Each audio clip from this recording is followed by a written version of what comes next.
The truth behind "I don't care what anyone thinks, it's not what you expect." I don't care what anyone thinks. You've said it, you've heard it, maybe you've even worn it like armor. It sounds strong, independent, unbothered, free. But here's the uncomfortable truth most people miss. When you actually don't care what anyone thinks, you don't need to announce it. The loudest declarations of indifference usually mask the deepest need for validation. Think about it. Truly, indifferent people don't perform their indifference. They don't post about how much they don't care. They don't explain it, defend it, or use it as a shield in arguments. They just live unbothered by the noise, unmoved by the opinions. So when someone keeps telling you they don't care, what you think they're actually telling you the exact opposite. Your opinion matters so much, it threatens them, and they're trying to kill its power by claiming immunity. But immunity that needs constant announcement isn't immunity at all. It's just sophisticated denial. If you're ready to examine what real freedom from others' opinions actually looks like and why it's nothing like what social media sold you, then stay, because what we're about to unpack will separate the posers from the people who've actually done the internal work. Consider subscribing for the part of you that's tired of performing strength and ready to build the real thing. Context: the performance of not caring. We live in a culture that worships the appearance of not giving a damn, from motivational quotes to Instagram captions, to the entire aesthetic of savage detachment. Everyone's competing to seem the most unbothered, but here's what nobody talks about. That competition itself proves you care, because if you truly didn't care what people thought, you wouldn't be trying to convince them. You don't care, you wouldn't be curating an image of indifference. You wouldn't be responding to criticism with "I don't care," while clearly caring enough to respond. The performance has become so common, we can't tell the difference anymore between genuine detachment and ego protection, between healthy boundaries and defensive posturing, between stoic equanimity and narcissistic immunity. And that confusion is costing people their growth, because real freedom from others' opinions doesn't look like what you think. It's not aggressive, it's not defensive, it's not loud. It doesn't need to prove itself because it has nothing to prove. Let me be clear about something. Caring what others think isn't inherently weak. It's human. We're social creatures wired for belonging, for status, awareness, for reputation management.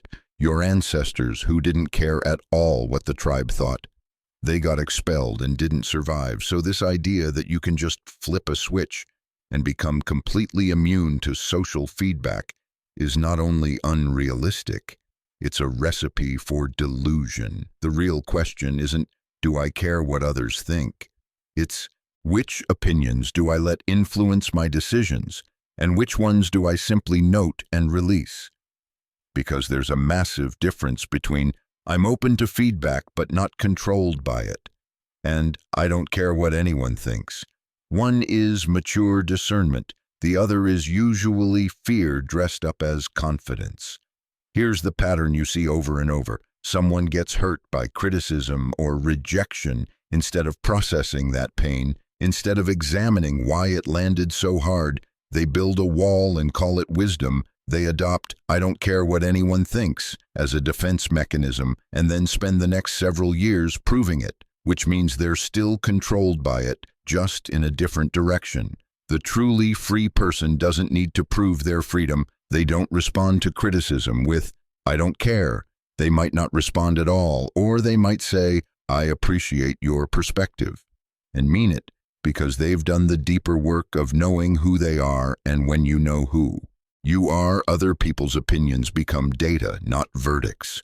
You can consider them without being imprisoned by them. You can reject them without needing to perform your rejection. That's the difference this video is about, between authentic self-possession and performative indifference, between stoic wisdom and ego defense, between freedom and the illusion of freedom. Because here's what most people won't tell you. The phrase, "I don't care what anyone thinks," is almost always a lie, and the person saying it usually knows it. Law 1. True indifference is silent. The first law of authentic detachment. It doesn't advertise itself. When Marcus Aurelius wrote, "It never ceases to amaze me. We all love ourselves more than other people, but care more about their opinion than our own." He wasn't posting it as a caption under a selfie. He was writing it in his private journal, wrestling with his own susceptibility to others' judgments. That's what real work looks like. Internal. Examination, not external performance. The Stoics practiced indifference to externals. Yes, but they called it apatheia. Freedom from destructive passions, not absence of all feeling. They weren't advocating for cold detachment from reality. They were teaching discernment about what deserves your emotional investment. And here's the key. When you've actually achieved that discernment, you don't feel the need to announce it because you're not seeking validation for your lack of need for validation. You see the trap there? The moment you're trying to prove you don't care, you're demonstrating that you do. Watch someone who's genuinely centered, genuinely secure in themselves. They receive criticism and pause. They might consider it. They might reject it. They might even thank the person for their perspective, but they don't get defensive. They don't perform unbotheredness. They don't need to win the interaction. They're just processing information. No drama, no declaration, no need to establish dominance over the opinion. That's what silence in the face of judgment actually looks like. It's not, "I don't care what you think," delivered with an edge. It's usually just, "Okay," or "I'll think about that," or even nothing at all, because truly indifferent people don't feel threatened by opinions, so they don't need to defeat them. Compare that to the person who responds to every critique with some variation of, "I don't care, what are they doing?" They're fighting, they're expending energy to prove their lack of investment, and that expenditure itself is the tell. If you didn't care, you'd save the energy. You wouldn't engage, wouldn't explain, wouldn't perform. You'd just move on, genuinely unbothered. Here's a test. Think about the last time someone criticized you and you said, "I don't care what you think." Now, be honest. Did you think about it afterward? Did you replay the conversation? Did you tell other people about it, framing yourself as unbothered while clearly still bothered enough to bring it up? If yes, you cared, and that's okay. Caring isn't the problem. The problem is lying to yourself about caring while performing not caring, because that double layer of deception keeps you stuck. You can't process an emotion you're pretending not to have. You can't grow past a sensitivity you're denying exists. Carl Jung said, "Until you make the unconscious conscious, it will direct your life and you will call it fate." When you unconsciously care what others think, but consciously perform indifference, you're being directed by the very thing you claim doesn't affect you. Your life becomes a reaction to others' opinions. Just an inverse reaction. Instead of seeking approval, you're seeking to prove you don't need it. But both are controlled by the same external source. True indifference doesn't react at all. It doesn't seek approval or prove its independence from approval. It simply exists, centered, choosing its own path for its own reasons. And if someone approves, fine. If someone disapproves, also fine. Neither verdict changes the trajectory, because the trajectory isn't set by external votes. Here's what this looks like practically. Someone tells you your idea is stupid. Performer of indifference. "I don't care what you think." Gets defensive, proves their idea's value, brings it up later. Truly indifferent person. Okay. Continues with the idea if they believe in it, abandons it. If upon reflection it's not sound, either way, the opinion was just one data point. Someone criticizes your appearance, your choices, your lifestyle. Performer. "I don't care, I do what I want." Posts about it, screenshots it, makes it part of their identity as a rebel. Truly indifferent, might not even respond, or "we have different preferences," and then actually doesn't think about it again. The difference is in the silence, in the lack of need to prove, to defend, to establish superiority over the opinion. When you're genuinely free, you don't need to convince anyone of your freedom, least of all yourself. Law 2. Selective caring is wisdom. Here's where we get honest about something uncomfortable. I don't care what anyone thinks is not only usually false, it's also a terrible life strategy, if it were true, because some opinions actually matter. The second law, wisdom isn't about caring what no one thinks. It's about carefully choosing whose opinions get weight. Think about it. If you truly didn't care what anyone thought, you'd be unemployable. Your boss's opinion of your work? Don't care your partner's feelings about how you treat them. Don't care your children's need for your attention and approval. Don't care sounds sociopathic, doesn't it? Because complete indifference to all external feedback is either delusion or pathology. It's not freedom.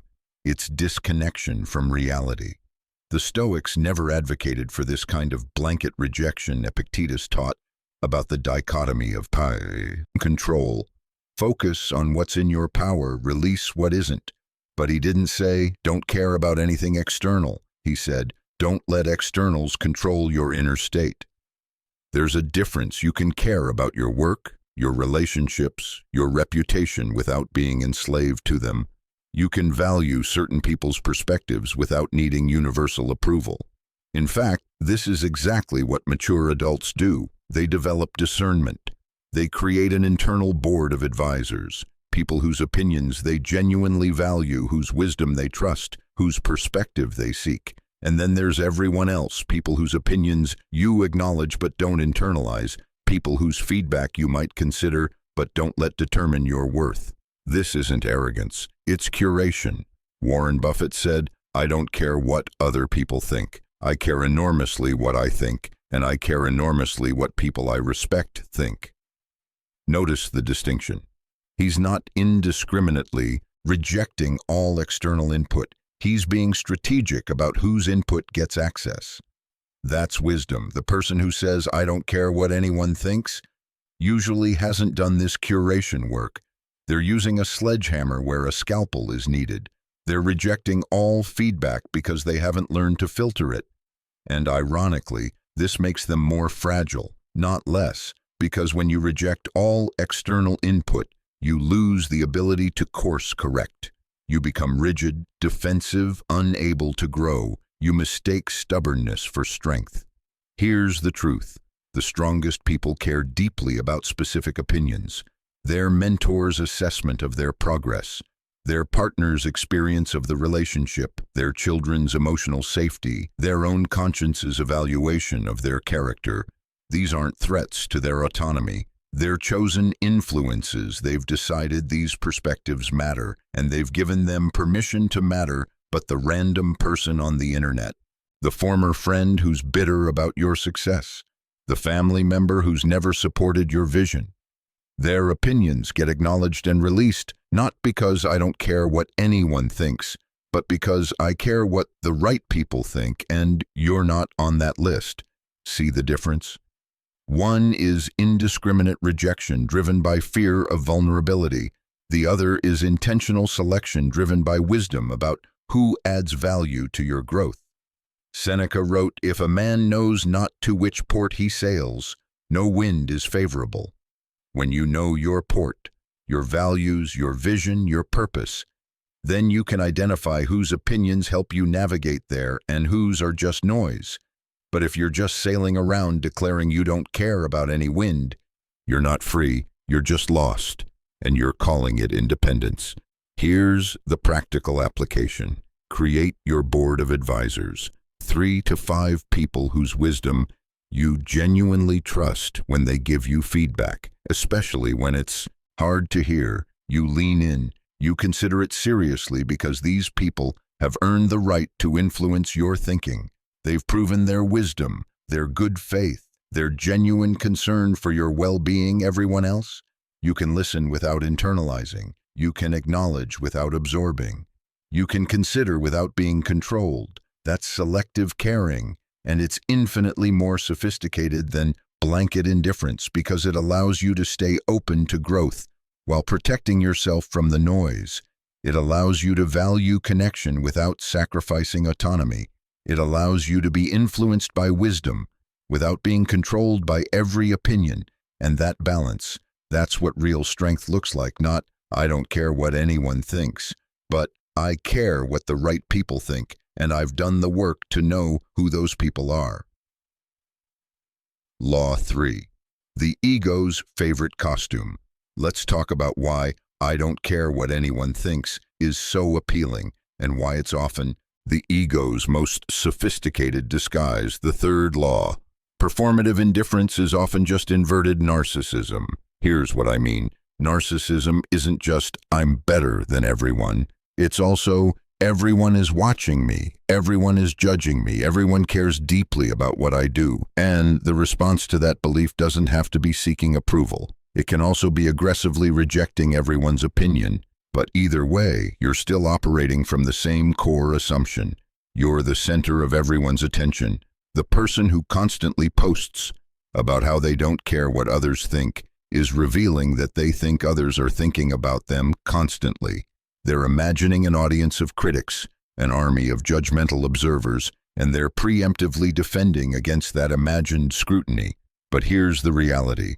Most people aren't thinking about you at all. They're too busy thinking about themselves, worrying about their own lives, dealing with their own problems. The belief that everyone has strong opinions about your choices, that's ego, and "I don't care what anyone thinks," can be ego's way of maintaining that inflated sense of importance while appearing humble. It's genius, really. You get to feel special, everyone's watching and judging me, while also feeling superior, but I'm above their judgment. It's a 2-for-1 ego boost disguised as enlightenment. Carl Jung talked about the shadow, the parts of ourselves we don't want to acknowledge. And one of the shadow's favorite tricks is projection. You accuse others of caring too much about opinions, while you're obsessed with proving you don't. You criticize people for seeking validation, while you seek validation for not seeking validation. You mock conformity while conforming to the aesthetic of nonconformity. It's the same impulse, just inverted. And until you see that, you can't move past it. Here's the tell. Genuine indifference is boring. It doesn't make for good content, doesn't generate engagement, doesn't create an identity. The person who truly doesn't care what others think isn't posting about it. They're just living, making decisions based on their values, unbothered by the social feedback loop. But the person whose entire aesthetic is built around not caring, they're still in the feedback loop.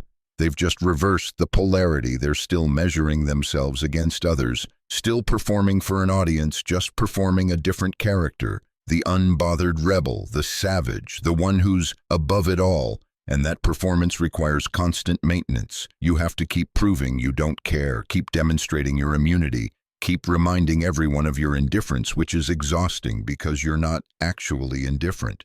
You're invested in being seen as indifferent. That's the costume. "I don't care" becomes your identity.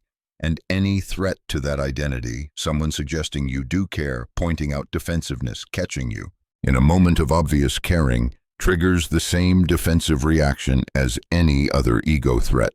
You double down, you get aggressive, you perform even harder, because if you're not the person who doesn't care, then who are you? But the ego has built a fortress out of false indifference, and it will defend that fortress viciously.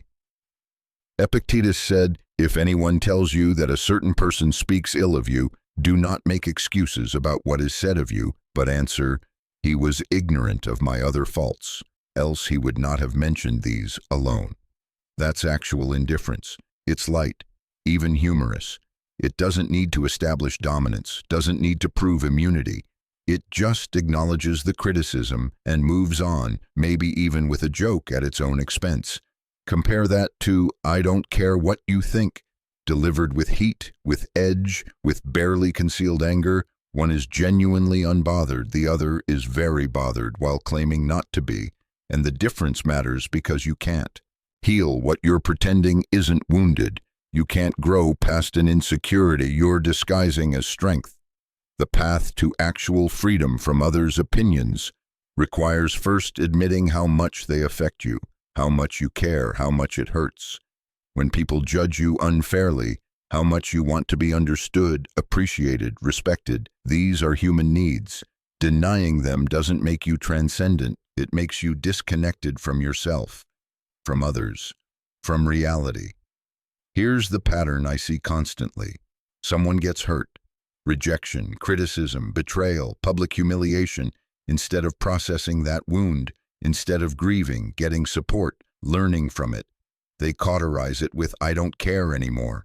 They build scar tissue and call it armor, and then they spend years maintaining that armor, defending it, proving it works, all while the original wound remains unhealed, underneath, festering, influencing their decisions, creating rigid patterns of avoidance, but they can't see it because they're too invested in the costume. The path out isn't to stop caring, it's to care more honestly, about the right things with the right people for the right reasons, and to stop performing your caring or your not caring for an imagined audience that mostly doesn't exist.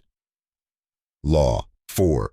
The paradox of freedom. Here's where it gets interesting. There's a genuine freedom available on the other side of caring what others think. But you can't fake your way there, and you can't skip the work. The fourth law, real freedom from others' opinions, comes through vulnerability, not armor. This sounds backward. I know you'd think the path to not caring is to build walls, to toughen up, to become impervious, but that's the path to brittleness, not strength. Actual freedom comes from a different direction entirely. It comes from accepting that you care, examining why you care, and then choosing what to do with that. Caring, it comes from getting so clear on your own values that external opinions become interesting but not determinative. It comes from being so honest about your flaws that criticism loses its power to shame you. This is what the Stoics meant by living according to nature, knowing yourself so thoroughly that you're not performing for others anymore, you're not trying to be seen a certain way, you're just being the way you are, and if people approve, great. If they don't, you're not shaken because their approval wasn't the foundation. Here's the paradox.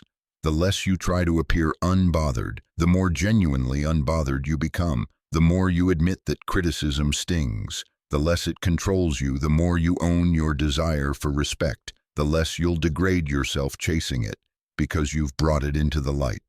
You've stopped pretending to be above human needs and started working with them consciously.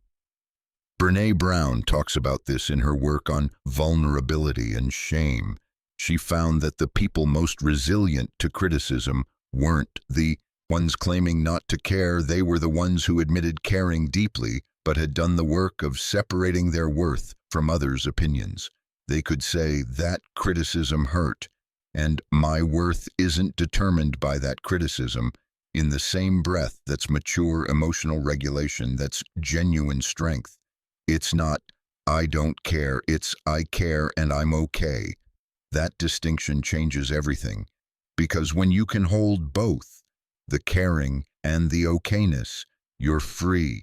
You're not controlled by the opinion, but you're also not expending energy pretending it doesn't touch you. You're just human, experiencing a human reaction and choosing a conscious response. Marcus Aurelius wrote, "You have power over your mind, not outside events. Realize and you will find strength." Notice, he didn't say you have power to not care about outside events. He said you have power over your mind's response to them. That means you will have reactions, opinions will land, judgments will sting, rejection will hurt, but you don't have to be controlled by those reactions. You can feel them and still choose your path. That's freedom, not immunity, but conscious response despite the feeling. Here's what this looks like in practice. Someone criticizes your work publicly. Armored response, I don't care what you think, while seething internally, replaying it for days.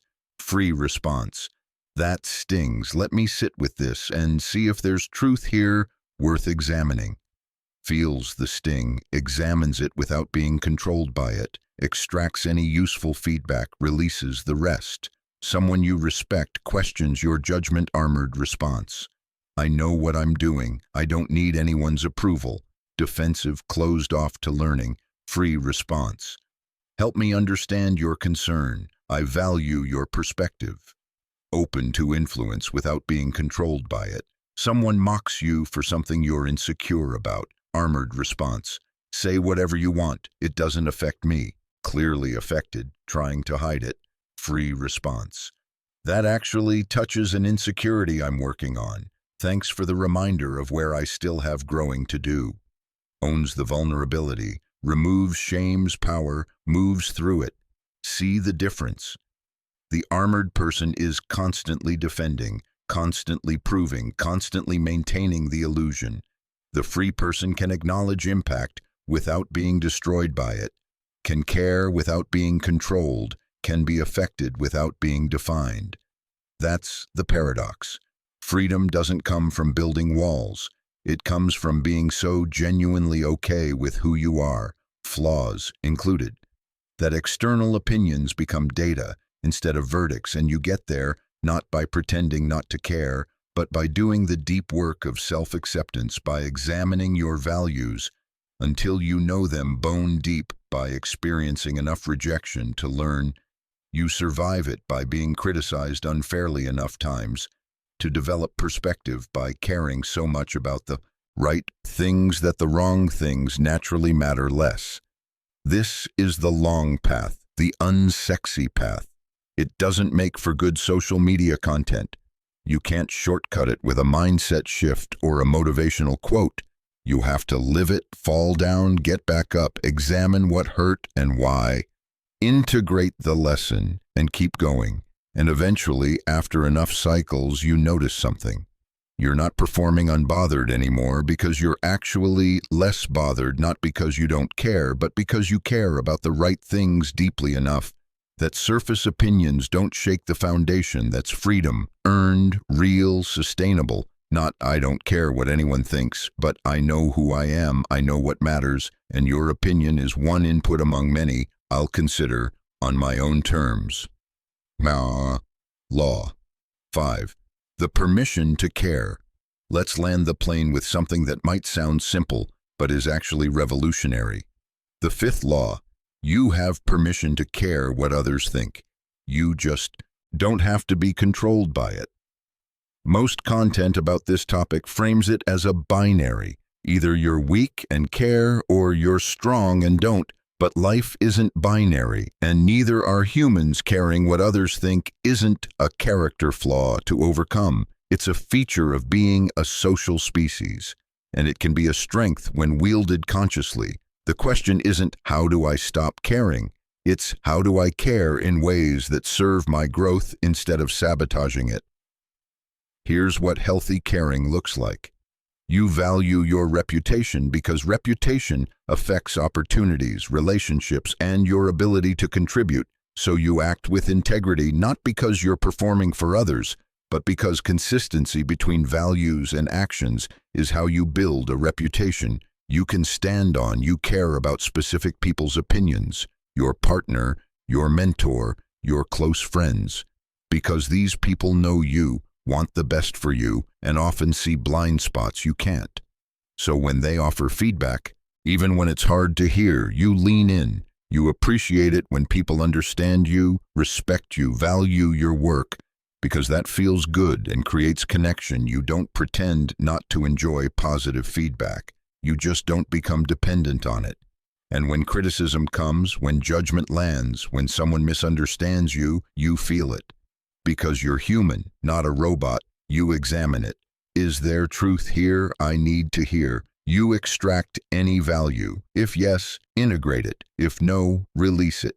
You choose your response. Based on your values, not your ego's need to win, you move forward, not perfectly unbothered, but also not paralyzed. That's what it looks like to care without being controlled. And here's the freedom in it. You don't have to maintain a performance. You can admit when criticism hurts, while also choosing not to let it derail you. You can value someone's opinion while also disagreeing with it.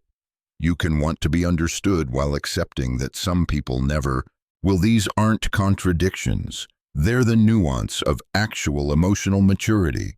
Aristotle talked about the golden mean, virtue, as the middle path between extremes, the extreme of caring too much, people-pleasing, chronic validation-seeking, inability to make decisions without consensus, the extreme of caring too little, narcissism, sociopathy, inability to receive feedback or maintain relationships, the golden mean, conscious, selective caring, valuing connection and feedback while maintaining autonomy and self-trust. That middle path isn't as sexy as, I don't care what anyone thinks, but it's where actual wisdom lives.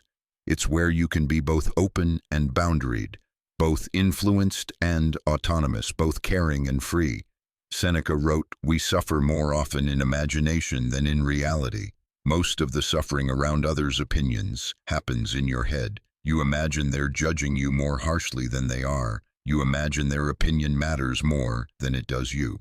Imagine rejection means something about your worth when it usually just means not a fit right now. When you give yourself permission to care without catastrophizing, when you can hold someone's negative opinion as data rather than verdict, the suffering decreases dramatically because you're not fighting reality, I do care, while pretending not to, I don't care. You're just working with what is. Humans care about social feedback, and I can be human while also being wise about it. Here's your permission slip, if you need one. It's okay to want people to like you. Just don't betray yourself trying to make it happen.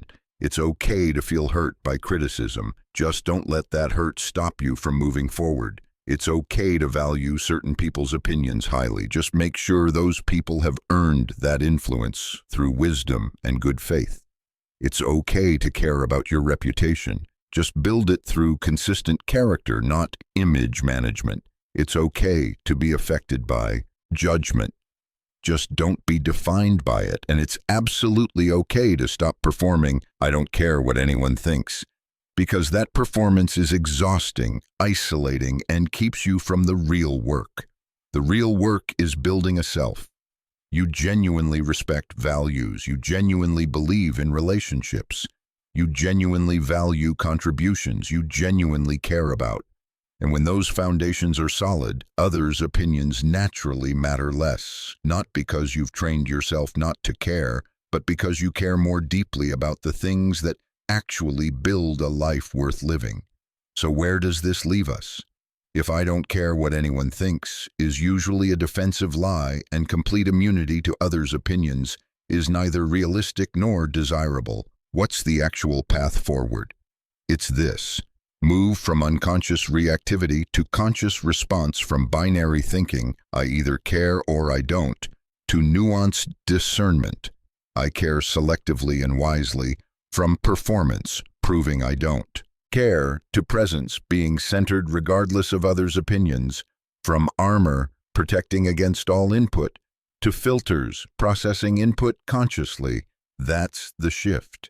And it happens gradually. Through practice, through falling down and getting back up, through catching yourself, performing and choosing honesty. Instead, through admitting when something hurts, and then choosing your response anyway.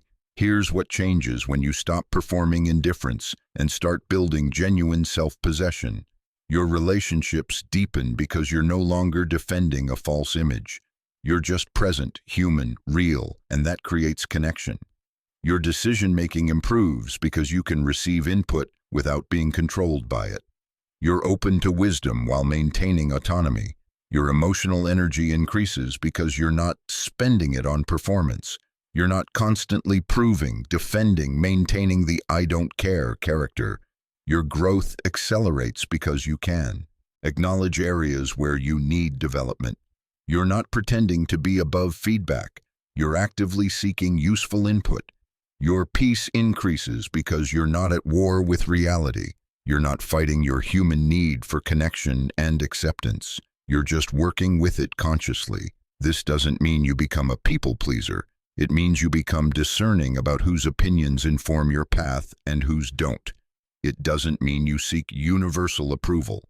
It means you value specific relationships and invest in them genuinely. It doesn't mean criticism doesn't sting. It means the sting doesn't stop you, define you, or control you. You feel it, examine it, extract any truth, and keep moving. That's what real strength looks like.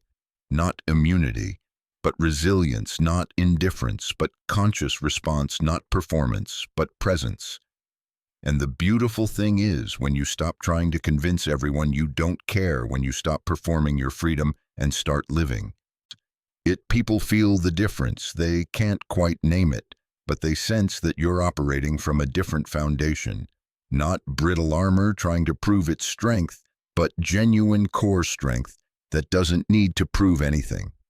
That's magnetic, that's rare, that's the real thing. Here's what I want you to sit with. The next time you feel the impulse to say, I don't care what you think, pause, ask yourself, is this true or is this armor? Am I genuinely indifferent or am I protecting against caring too much? Am I responding from center or am I defending my ego?